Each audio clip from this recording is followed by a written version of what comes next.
Hey there. So we are going to talk about the Count Monte Cristo right now. And this book brings complicated feelings. I've just finished reading it, by the way. Here's the book. A lot of people think that this book is about how a count goes and avenges himself, but in reality Count has never avenged himself. Never committed the vengeance he truly wanted to do. And we'll talk about a minute, but let's get back to first point. What I truly love about this book is the transformation. Transformation of a man, of a stupid 19 years old Edmond Dantes. The guy that is stupid, naive, and probably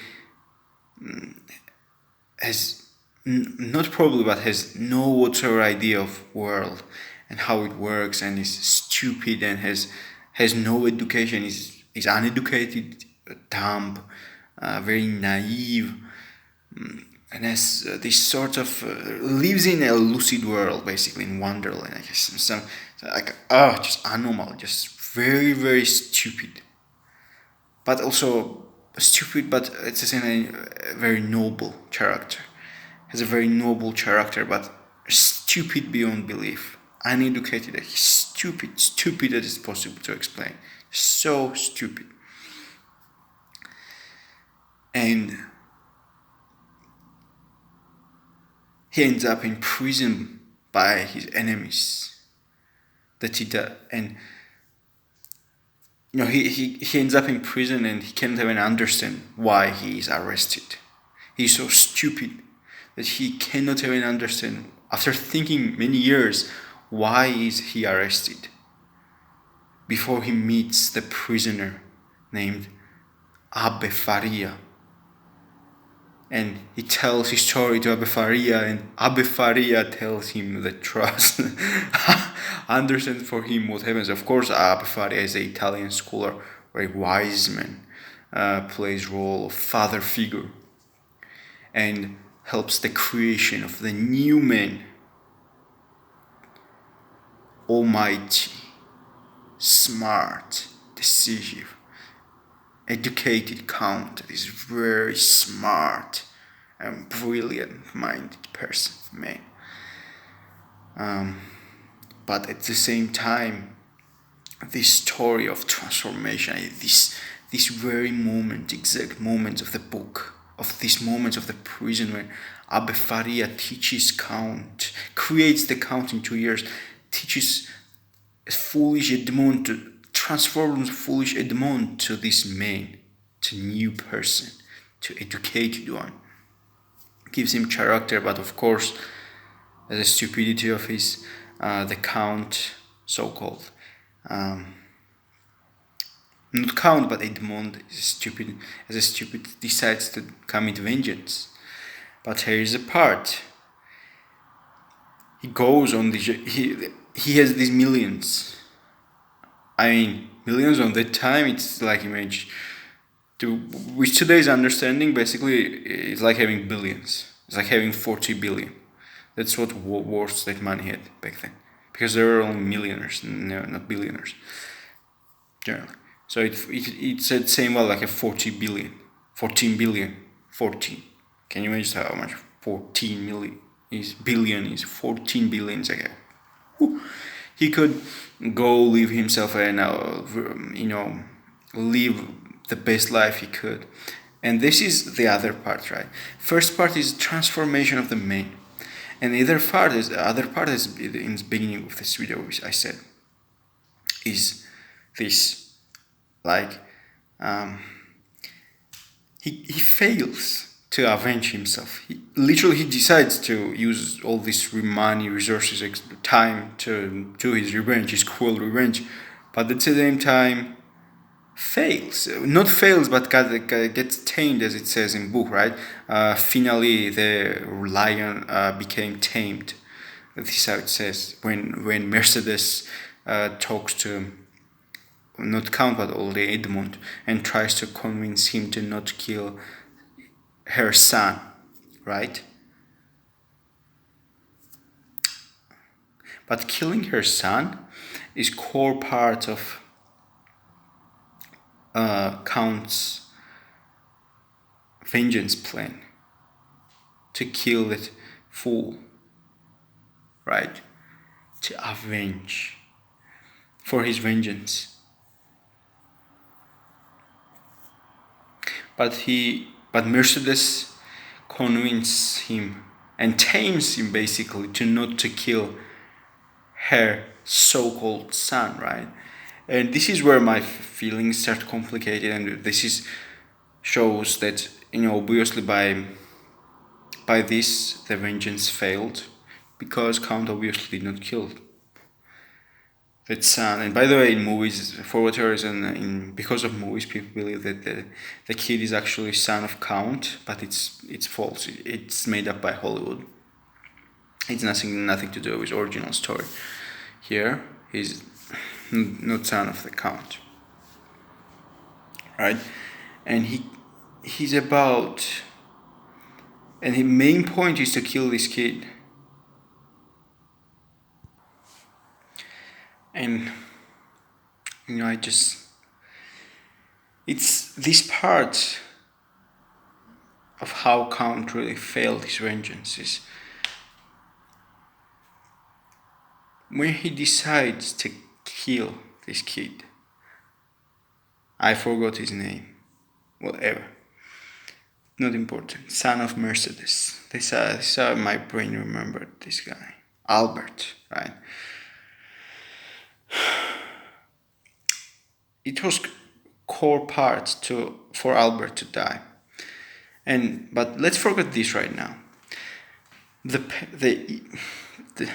part that brings a lot of some sorts of different feelings is this: when there is an insult, right, where an Albert insults the Count, and how Mercedes visits the Count after that, and how Mercedes is able to tame the Count, because it's a core plan of Count to kill this Albert, because his father loves him so much.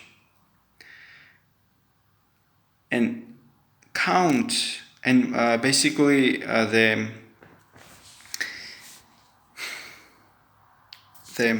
Mercedes sweet talks to Count, and in the end Count is like, okay, I won't kill your son. And by those words, Count's entire revenge exercise is stupid, already failed. It's became stupidity, the core part of revenge, one of the core part of revenge. And not only that Count, after that, Count is sweet talked by Mercedes that he won't kill his enemy's son, which is core part of his revenge. And by the way, that son insults the Count, right? Of course, Albert later goes and apologizes to Count, but here's not the core part right now. After that, Count not only promised Mercedes that he will take care of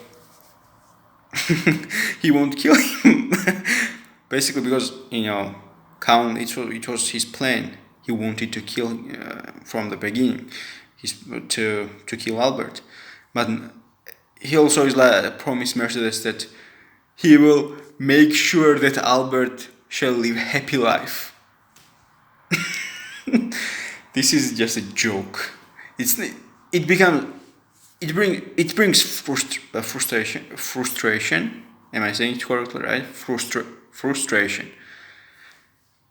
Complicated feelings. You, as a Count, basically, I don't want to call a man that made this stupid decision a Count anymore. It's an Edmond. Stupid Edmond. You fool, you were imprisoned 14 fucking years. You were unjustly imprisoned. Your enemies lived life of riches and life of abundance, or whatever, right? And here you are about to avenge yourself, and you instead of going to your plan, you're like, why on earth have you started at all? Why didn't you listen to Abe Faria that told you that the vengeance had no point? And here is most important lesson you can take from the book. No, revenge is not worth it at all. And why is that? I mean, first of all, if you are going to revenge, I mean, imagine this scenario, right? Let's say Count ignored the begging of Mercedes, right? And first of all, Count was from the beginning, since he obtained the world, he was already powerful enough to destroy his enemies. He don't need to, stretch the time to do certain things. He could easily assassinate them if he wanted, without having come in contact with them, right? Of course, it's a fiction right now, but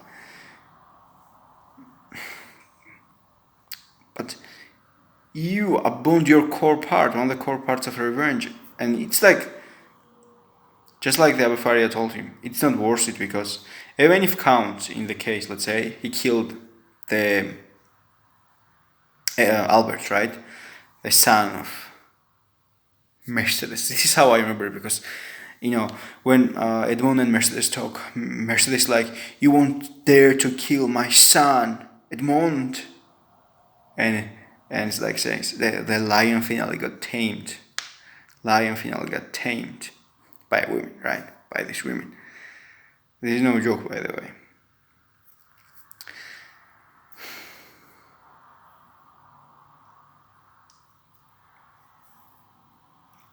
And not only, yeah, he would already, most likely he would not feel. Would he feel better if he killed Albert? If he ignored Mercedes? I think this is kind of complicated to already ask, and brings us to nowhere to talk about it. But it just, I'm sure if you read this book, this is on the part that brings complicated feeling, right? Because, damn it, why have you, if you started vengeance, why haven't you finished it? Because this part shows how powerful women actually are, and what sort of influence, she still had over the Edmond, even to the point that Count got beaten by a single woman. Single woman beat the Count,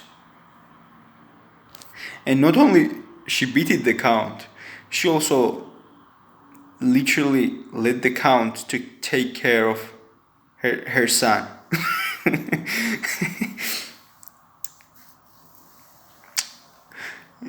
It's like a joke. Count gave promise to the Mercedes that your son will be, will live a happy life. This is a joke. you did already enough favor to not to kill that kid, and now you give another promise to take care of that kid and make sure that he was happy.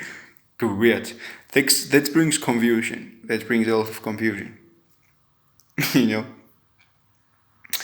like, what on earth is going on here? What on earth is going on? Just so frustrating, so complicated to understand. But nevertheless, I love the part of transformation of the Count. These prison moments of this teaching, and how it becomes different man through suffering, and how he thinks about suicide, to kill himself when he sees the corpse of his teacher, his mentor, Abu Faria, how what he feels there, how this is the part I love, like just this moment, and how he still rises and overcomes these dark moments of his life, and later he becomes kind of, at the end of the book, Count already becomes quite miserable, because the vengeance really wasn't worth it at all. Brought too much emotional stress. That's why there's a documentary I watched about a real life samurai. It's in YouTube. I forgot the name, but they're like, hey, forget the Hollywood bullshit, right? In Hollywood you see like, mm, good guy and bad guy fight each other, and there's like an entire scene of how they fight with swords or etc. When you see that kind of movie, but the real life samurai says, kill as fast as you can. And this is what I mentioned. If Count really wanted vengeance, of course, that's why it's like a novel. It's like kind of Hollywood movie right now. The book. Um, he becomes miserable because he's like just playing the game when he just if you want to vengeance, just finish it quickly, because he became miserable, man. Just later he's like very suppressed and very stressed in the end, to the point that if Heide did not stay with him, Count was already kind of destroyed. The almighty Count was already destroyed by this, because he brought unnecessary stress to himself. He could, you know, done things a lot more quicker if he wanted.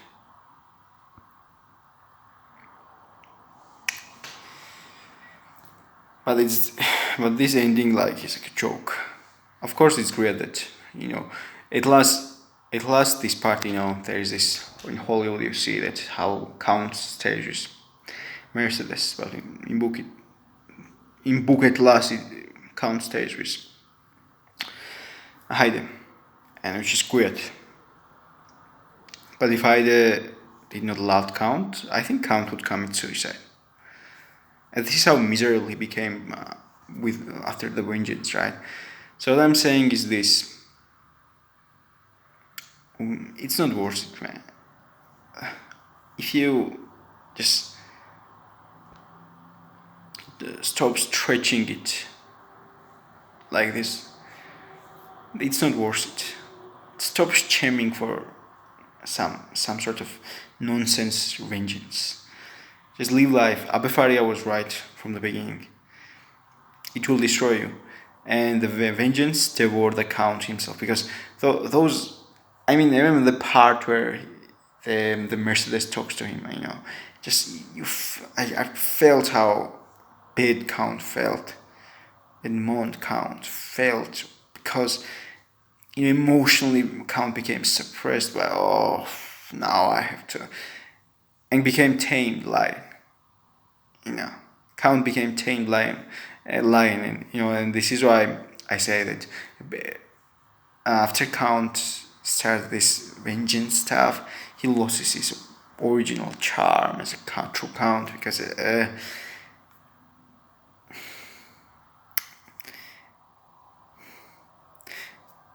bravo, by the way. And there's a part, and this book at the end is amazing. And bravo, by the way, to Mercedes for taming the Count. Bravo, this shows how powerful women are and what kind of influence women usually have over men. And this is no joke, by the way.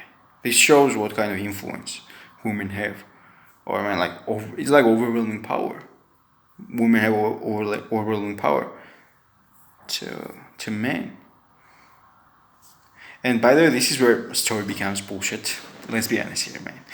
This is where I unsubscribe from the story, because if you were to pay attention from the beginning, of course we can see that Mercedes was his weakness from the beginning, right? When he decided to commit vengeance, because he only cared for his father which died, and next person was Mercedes. But the cold-blooded Count that experienced 14 demon year of imprisonment in a hell.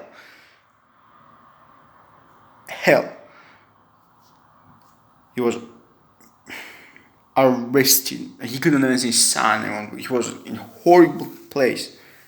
He almost went nuts. If not Abe Faria, he would go crazy. And if not Alfaria, he would never leave that place, and he would never become count, and he would never become rich. And that's also part. That's why I love it. But the count is already a different character, a lot more cold-blooded. So it's kind of, of course, it's like a romance story written this way. But if we were to pay attention to Count's intelligence, if Count went for vengeance, he would, done it in different way. It's just book is just stretched for the sake of course,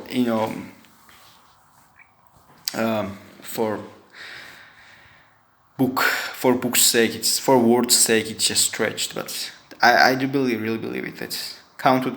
I mean, I believe that first thing, if Count wanted vengeance, he, do you remember that part where he, hires this kid, people to, get himself invited on, in place. Albert's basically, when he saves Albert, right? In reality, Count would there, on that moment, if he really wanted to start his vengeance, would kill that kid. And that would be perfect beginning for the vengeance.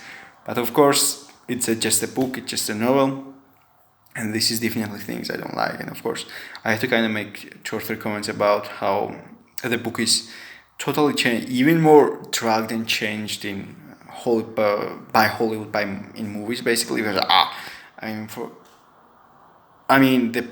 in and by the way, what do you think about what I said?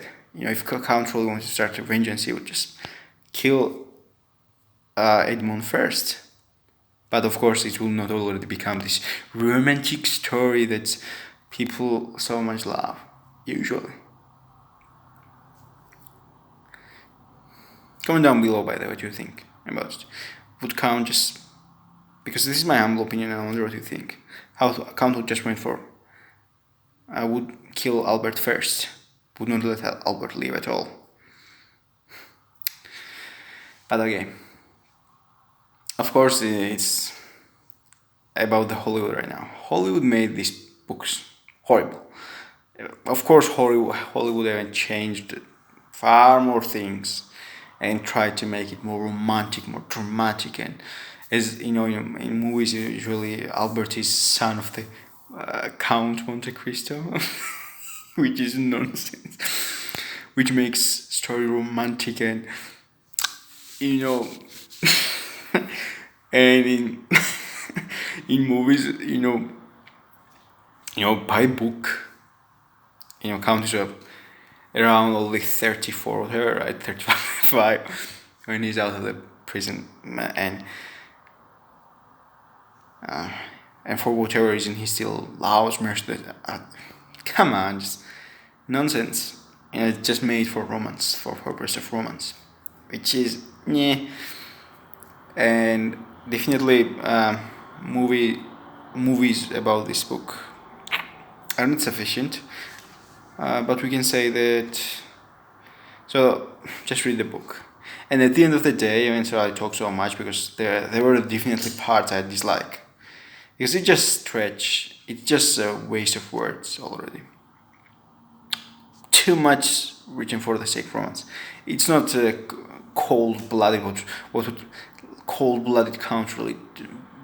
How would cold-blooded Count would really behave? But rather than a stretched story and purposely, written different way and changed to make story for story's sake. Because, I want to support my point here.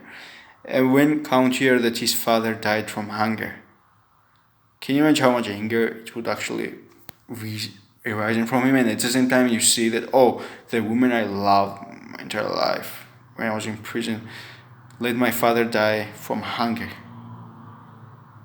And at the same time, that Count right now still spares that woman and the man he hated, because what's that guy's name? It doesn't matter, right? He's son of his enemy and core part of revenge, right? And not only lets his son stay alive, her son, he not his, but no, of course his son as well, because he's that of Albert is son of his enemy, and also son of her ex beloved women over there. And not only that, but after hearing that stories, he don't kills that Albert, still obediently becomes tamed by Mercedes, and promises a prosperous and happy life. Not prosperous, but happy life. But it means already prosperous, right? Because Count is rich. Uh, to Albert, he promises to. It's a, it's what? What? I wonder what Machiavelli would comment on this, or just any sane person. I mean, of course, at the end of the day, I understand this is just an freaking, novel, but it's just written. It's obviously is written for the purpose of romance, and for the purpose of stretching the book and make it more lovely-dovely. What the fuck? Just come on! It just makes no sense, that part. But of course, I love this part, as I said, the part of transformation, because it's really transformation from stupid man to Count that still becomes tame because of stupid, not because of stupidity, but because of romance, and author just wants to stretch it, man. And of course, as well, I want to kind of comment. I don't like this Christian kind of philosophy behind the book. Uh, as if there is shown how God was important on this stuff. But if we were to just cold-bloodedly follow the novel, follow this classic work, and what happens in the novel, whatever they refer to as God, if there is that God is definitely cold-blooded as hell. And of course, I don't like that religious aspect of the book as well. But I love, again, the transformation part and the religion part, and there are a lot of little moments of this Christian part, beliefs that necessarily you don't need to really pay attention to, or I would not advise you to pay too much attention to it. Yeah, and you have to understand these things that I just covered, right? Because a lot of things just written for the sake of romance, and it just makes no sense whatsoever. Just stupid. Yeah, that's all I want to say about the book, because so many things that just doesn't make sense. It just brings complicated feelings. Oh, what's this? I felt like, what's going on? It's really complicated. And again, I would advise you to just pay attention to this transformation part of the book, because that's really awesome, but not necessarily the rest of it. Because it just don't. It's not the Count that became tame, the lion that became tame. This is not already the Count I admire. I admired in the first part when he becomes the Count in prison, when he's transformed, when he left prison, when he's this smart. But it's not only that Count that I admire in the beginning. In the end, the Count is not the man I admire. I admire the man that changed himself in prison, but not the man that does this stupid crap later. Definitely don't subscribe to that. But okay, at the end of the day, it's just novel. Let it go. Let's let it go. Okay, guys. Now hit that like button and subscribe if you haven't, and share this video and comment down below what you think. See you. This is number 2 of the 150 book challenge.